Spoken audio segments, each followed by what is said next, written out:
Welcome friends to our YouTube education channel maths the fun.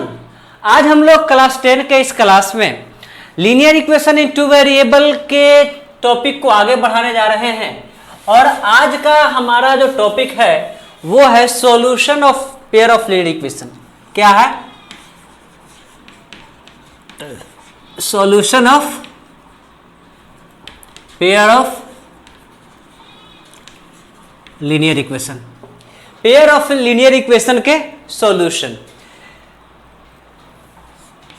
The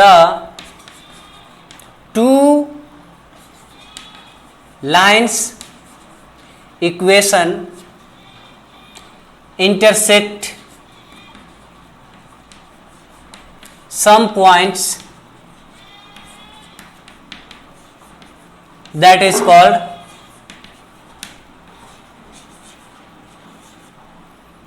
solution of equations. Solution of pair of linear equation.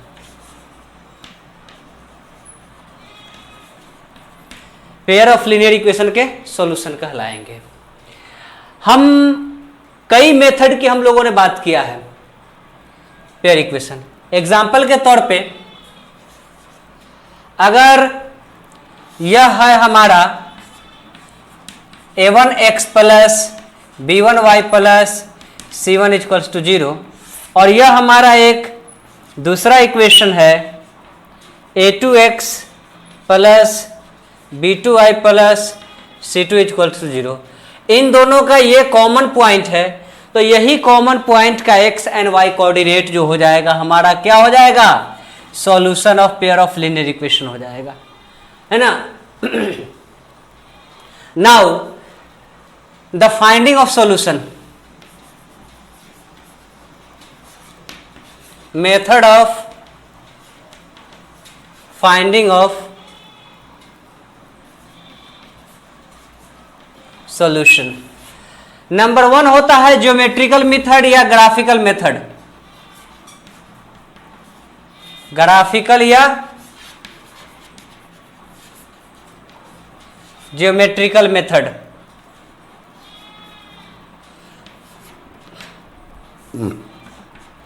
Number 2 होता है substitution method, जो हम लोगों को किताब में पढ़ना है।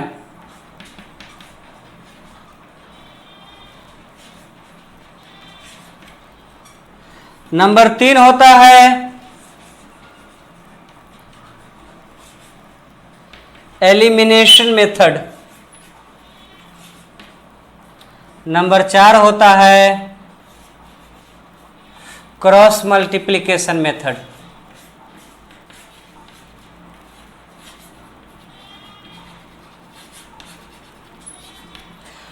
इसके अलावा भी मेथड होते हैं जो हमारे किताब में नहीं है। कंपैरिजन मेथड या कंपेयरिंग मेथड। Comparing method. एक और होता है ट्रायल एंड एरर मेथड। क्या होता है? Trial and error method, hit and trial method वगैरह वगैरह। ट्रायल एंड एरर मेथड, ये सारे मेथड होते हैं जिनमें से हम लोगों को ये मेथड एनसीईआरटी बुक से पढ़ना है यहाँ तक। तो आइए हम लोग सिलसिलेवार ढंग से एक एक मेथड को पढ़ेंगे। कल हम लोगों ने ग्राफिकल मेथड पढ़ा था, लेकिन ग्राफिकल मेथड से फाइंडिंग सॉल्यूशन नहीं पढ़ा था। आज हम लोग ग्राफिकल मेथड से फाइंडिंग सॉल्यूशन पढ़ने वाले हैं, ठीक है। तो पहले इसे नोट किया जाए। अब है solution of type. Type of solution. Type of solution. माना कि हमारा दो equation a1x plus b1y plus c1 equals to 0 और दूसरा equation a2x plus b2y plus c2 equals to 0 है। तो इन दोनों इक्वेशंस के लिए तीन तरह के, जैसे कि हम जानते हैं कि यह इक्वेशन, इस पे बात पहले भी हो चुकी है यह इक्वेशन जो होता है एक लाइन को रिप्रेजेंट करता है। किसको रिप्रेजेंट करता है? लाइन को रिप्रेजेंट करता है। तो यहाँ पे तीन कंडीशन बनते हैं दो लाइनों के लिए। जब यह दोनों इंटरसेक्टिंग होंगे, जब यह दोनों क्या लाइन होंगे? इंटरसेक्टिंग होंगे। तो इंटरसेक्टिंग के लिए इनका डायरेक्शन सेम नहीं होगा, डायरेक्शन अलग अलग हो जाएगा। A1 by A2 is not equal to B1 by B2। किसके लिए? इंटरसेक्टिंग के लिए, या इसी को हम कहेंगे सिंगल सॉल्यूशन। क्या कहेंगे? Single solution. या इसी को हम लोग कहते हैं कंसिस्टेंट। क्या कहते हैं? कंसिस्टेंट। कंसिस्टेंट है ना। अब यहां पे दूसरा होता है कंडीशन, जब यह दोनों कंसिडेंट हो। क्या हो? कंसिडेंट हो। मतलब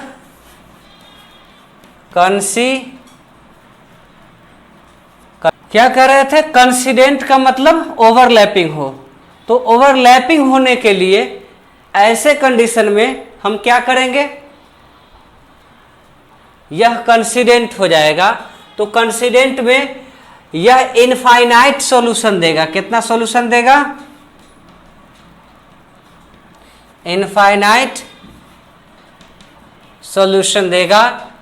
या इसी को हम कहेंगे कंसिस्टेंट डिपेंडेंट। क्या कहेंगे? डिपेंडेंट। कंसिस्टेंट, कंसिस्टेंट भी है और डिपेंडेंट है। जिसका सॉल्यूशन होता है वो कंसिस्टेंट होता है, जिसका सॉल्यूशन नहीं होता है वो कंसिस्टेंट नहीं होता है। यहां जो हमारा कंडीशन बन रहा है वो कंडीशन बन रहा है A1 बाई A2। क्या बन रहा है? A1 by A2 is equals to B1 by B2 is equals to C1 by C2। मतलब ग्राफ शीट पे अगर बात की जाए तो यह दोनों लाइन अलग अलग डायरेक्शन में है। फिर यहाँ पे ग्राफ शीट पे बात की जाए तो यह दोनों लाइन एक दूसरे को ओवरलैप कर रही है। डायरेक्शन भी सेम है और डिस्टेंस भी सेम है, इसका डायरेक्शन ही अलग अलग है ना। तीसरे नंबर पे बारी आती है पैरेलल की। किसकी बारी आती है? पैरेलल।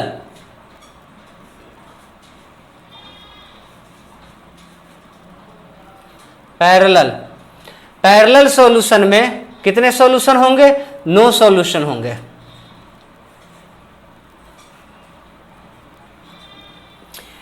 मतलब यहां पे डायरेक्शन तो सेम होगा, A1 by A2 is equals to B1 by B2, लेकिन इसका डिस्टेंस सेम नहीं होगा, is not equal to C1 by C2। मतलब इसका ग्राफ जो होगा यह ऐसे हो जाएगा, कहीं भी पैरेलल हो जाएगा। ये दोनों का डायरेक्शन सेम रहेगा। तिरछा भी ले सकते थे हम पैरेलल, है ना, लेकिन वो दोनों आपस में सेम रहेंगे। अब यहाँ जब डायरेक्शन डिस्टेंस दोनों का अलग अलग हो जाएगा तो इसे हम कहते हैं इनकंसिस्टेंट। क्या कहेंगे? इनकंसिस्टेंट।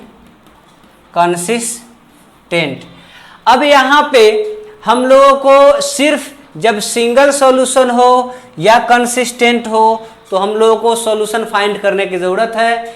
इन दोनों केस में हमको सॉल्यूशन फाइंड करने की जरूरत नहीं है। टेक केयर, नोट किया जाए इसे। Hurry up. आइए अब हम इसके एक आध दो क्वेश्चन देख लेते हैं। पहले इक्वेशन सेट करते हैं, उसका रिप्रेजेंटेशन देखेंगे। क्वेश्चन में कह रहा है form the pair of linear equation of the following problems and find their solution graphically. Graphically इनके सॉल्यूशन फाइंड करने हैं। 10 students of class 10 parts in a mathematics quiz. एक स्कूल के क्लास 10 के 10 स्टूडेंट पार्टिसिपेट कर रहे हैं क्विज में। And if the number of girls is 4 more than the number of boys.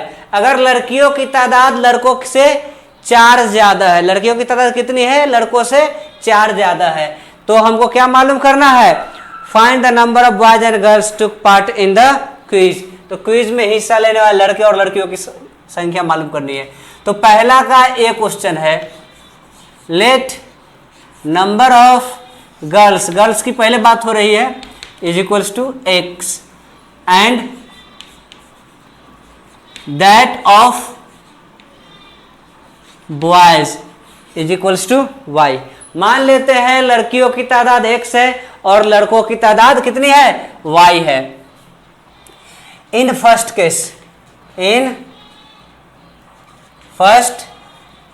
Case पहली हालत में पार्टिसिपेंट कितना, पार्टिसिपेंट इज इक्वल्स टू 10, या हम लिख सकते हैं x plus y is equals to 10। ये हमारा पहला इक्वेशन हो गया। क्या हो गया, पहला इक्वेशन हो गया। दूसरा, गर्ल्स इन सेकेंड केस, क्या second case girls is equals to boys plus 4, मतलब x is equals to 4 plus y. अब इन दोनों कंडीशन के लिए हम पहले सॉल्यूशन फाइंड करेंगे 3 ठो ग्राफ प्लॉट करने के लिए। तो पहले इक्वेशन से हम ले रहे हैं x plus y is equals to 10 दिए हुए हैं। अगर हम x का सॉल्यूशन 1 लेते हैं या 2 ले लेते हैं, 2 लेते हैं तो y इज इक्वल्स टू कितना हो जाएगा, 10 में से 2 जाएगा 8। या हम इसको ऐसे भी लिख सकते थे y is equals to 10 minus x, यहाँ x is equals to 4 plus y, है ना, वो पहले इक्वेशन से लिख लिया। अब अगर हम यह 4 लेते हैं तो 4 में 10 में से 4 जाएगा 6। अगर हम यह 5 लेते हैं तो 10 में से 5 जाएगा 5। ये पहले इक्वेशन का हमारा ग्राफ हो गया। अब दूसरे के लिए ग्राफ प्लॉट करने के लिए 3 सॉल्यूशन, हमने 3 सॉल्यूशन बताया था।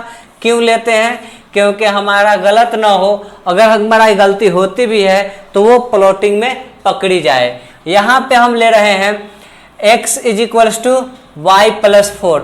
यहाँ पे y अगर 1 लेते हैं तो x हो जाता है 5, 2 लेते हैं तो 2 और 4 6, अगर हम 3 लेते हैं तो यह हो जाता है 3 और 4 7, है ना। इस तरह से इन दोनों को हम ग्राफ पे प्लॉट करेंगे। ग्राफ पे प्लॉट करने के लिए 1 2 3 4 5 6 7 8 10 11 12 13 14 15, 1 2 3 4 5 6 7 8 9 10 11 12 13 14 15। पहले है 2 और 8, इसका 2 लेते हैं और इसका 8 लेते हैं। 1 2 3 4 5 6 7 8, 2 और 8।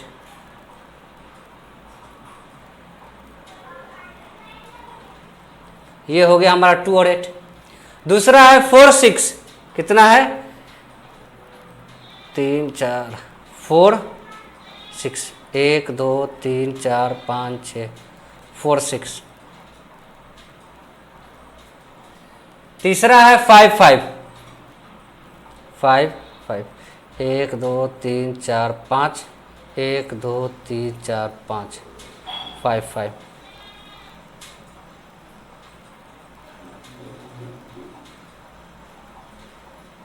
ठीक है। दूसरे इक्वेशन से 5 1, इसका 5 है और इसका 1 है। दूसरा है 6 2, 6 है और इसका 2 है। तीसरा है 7 3, 7 है और 3 है। अब आइए हम दोनों इक्वेशन के लिए लाइन खींच के ड्रॉ करके देखते हैं।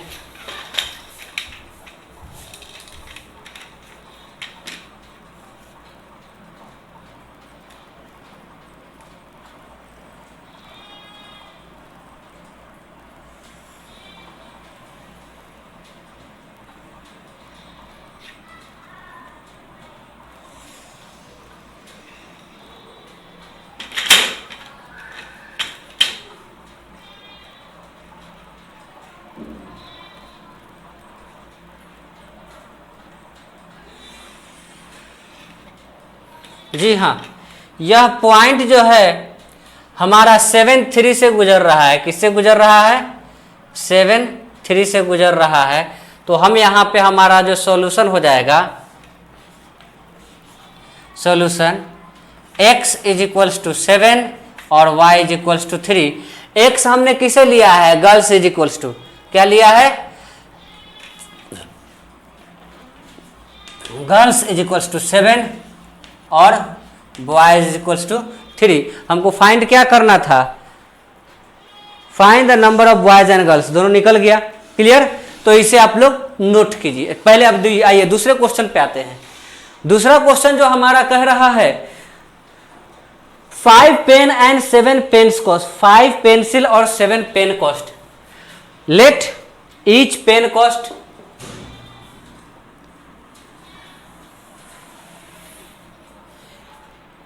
तो 1 का ही सेकेंड क्वेश्चन है, 5 pencil and 7 together cost Rs50, let each pencil cost is equals to y and each pen cost is equals to, या इसी को x मान लेते हैं x और इसे मान लिया y। तो पहले फर्स्ट केस में क्या होता है, first case 5 pencil 7 pen, 5 pencil 7 pen 50 रुपये, मतलब 5 पेंसिल को x माना है, x प्लस 7y इज इक्वल्स टू 50। दूसरा है सेकंड केस, सेकंड केस में कितना कह रहा है, 7 pencil and 5 pens, 7 pencil 5 pen कितना हो जाता है 46, मतलब 7x प्लस 5y इज इक्वल्स टू 46। इन दोनों का पहले हम दो सॉल्यूशन फाइंड करेंगे, दो इक्वेशन के लिए। पहला हो जाता है 50 माइनस 7y बाई 5। इक्वेशन 1 से क्या हमको निकलता है, 50 माइनस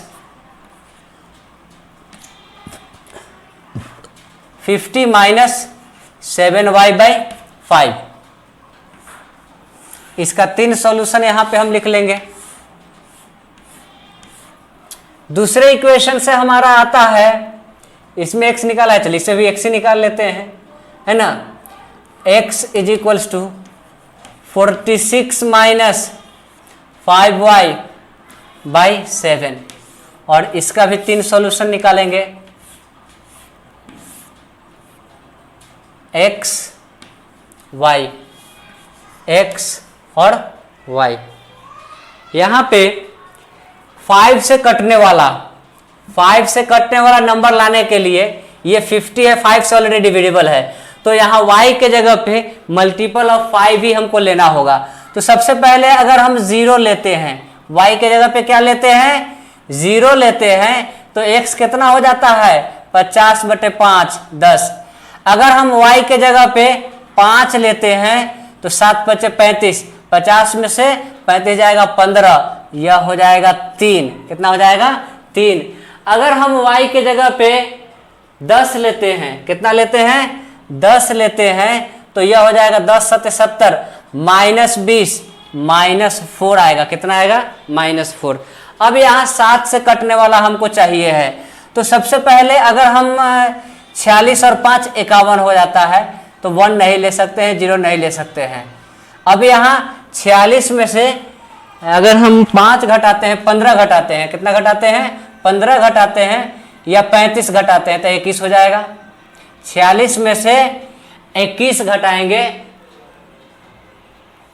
5 × 7 = 35 या 5 × 3 = 15। 46 में से अगर हम 15 घटाते हैं, 5 × 5 = 25, y के जगह पे 5 लेते हैं, तो 5 × 5 = 25, 41 में से 25 जाएगा 23, 7 × 3 = 21, यहाँ पे 3 हो जाएगा। कितना हो जाएगा? 3 हो जाएगा। फिर अगर हम y के जगह पे -2 ले लेते हैं तो 5 दूनी 10, 46 नहीं, 7 से नहीं कटेगा, 46 और 10 56, नहीं 46 10 56 कट जाएगा। y के जगह पे अगर हम -2 ले लेते हैं तो 5 दूनी 10, 46 और 10 56, 7 8 56 हो जाएगा। इसी तरह 5 - 2 7, अगर हम 12 ले लेते हैं, कितना ले लेते हैं? 12 पंचे 60, कितना ले लेते हैं? 12 प्लस 12 ले लेते हैं y के जगह पे, तो 12 पचे 60, ये हो जाएगा -14, तो ऊपर में आ जाएगा -2 आ जाएगा। क्या हो जाएगा? -2 आ जाएगा। अब हम इसे प्लॉट करेंगे।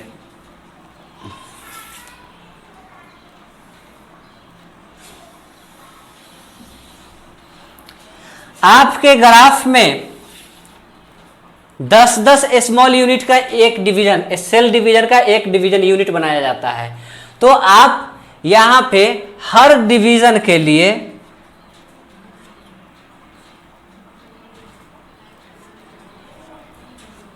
कैलकुलेशन यहां 10 तक जा रहा है, तो हर डिवीजन के लिए आप 2-2 ले लीजिए। कितना कितना ले लीजिए? 2-2 ले लीजिए।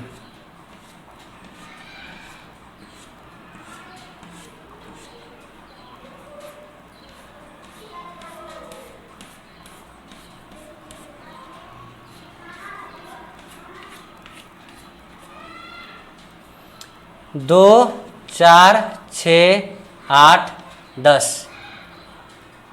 1-2 भी ले सकते हैं, बन जाएगा, कोई मुश्किल काम नहीं है। 1 2 3 4 5 6 7 8 9 10 11 12 13 और बढ़ा देंगे, एक एक लेके भी बन जाएगा। आपके छोटे पेज में एक एक लीजिएगा तो नहीं बनेगा, क्योंकि उसमें टोटल 12/16 ही रहता ही है, 12 नीचे ऊपर 16 रहता है। तो हम यहाँ एक एक ले रहे हैं, लेकिन आप 2-2 ले सकते हैं आसानी से बनाने के लिए। एक पेज में छोटे वाले में अट जाएगा। 1 2 3 4 5 6 7 8 9 10 11 12 13। अब है यहाँ पे 1 2 3 4 5 6 7 8 9 10 11 12, -1 -2 -3 -4 -5 -6 -7 -8 -9 -10 -11, -1 -2 -3 -4 -5 -7 -8 -9। अब यहाँ पे देखिए x = 10 0 लेना है। 1 2 3 10 0, ये हो गया हमारा। 3 5 लेना है, इस पे 3, x = 3 और y = 5 चला जाएगा। 3 और 5 यहाँ पे आ जाएगा। फिर -4 पे 10 लेना है, -4 पे हमको आकर के 10 लेना है। ठीक है, यहाँ पे है 3 5 लेना है और 8 -2 लेना है। x = 8 और y = -2, 8 -2 लेना है।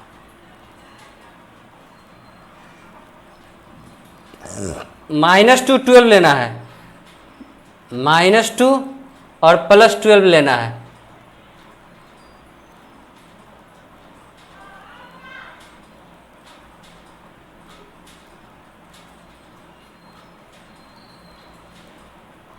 थ्री 5 8 -2, x = -2 और y = 12 यहाँ पे।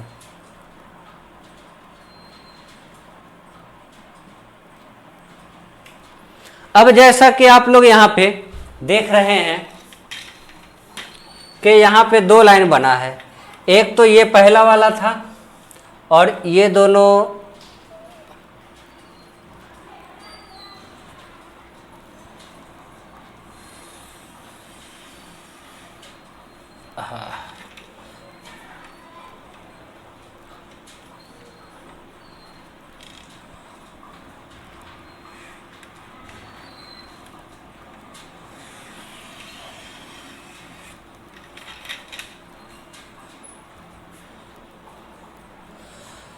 ये आपका 3,5 है, ये 10,0 है, यह -2,12 है, और यह -4,10 है, और यह 8,-2 है, 8,-2 है।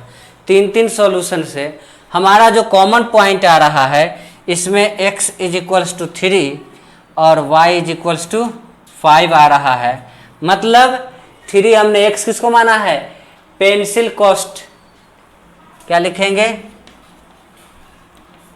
Pencil cost = ₹3, pen cost = ₹5 note किया जाए। ठीक है, इसी तरह से ग्राफ प्लॉटिंग से हम अगला क्वेश्चन सब बना सकते हैं। आज के लिए इतना ही, अगले वीडियो में हम इस एक्सरसाइज को कंप्लीट करेंगे। तब तक वीडियो को लाइक करें, चैनल को सब्सक्राइब नहीं किया है तो चैनल को सब्सक्राइब करें और दोस्तों के साथ शेयर करें, ताकि ज़्यादा से ज़्यादा लोग चैनल से जुड़ सके और ज़्यादा से ज़्यादा फायदा उठा सके। Thank you very much.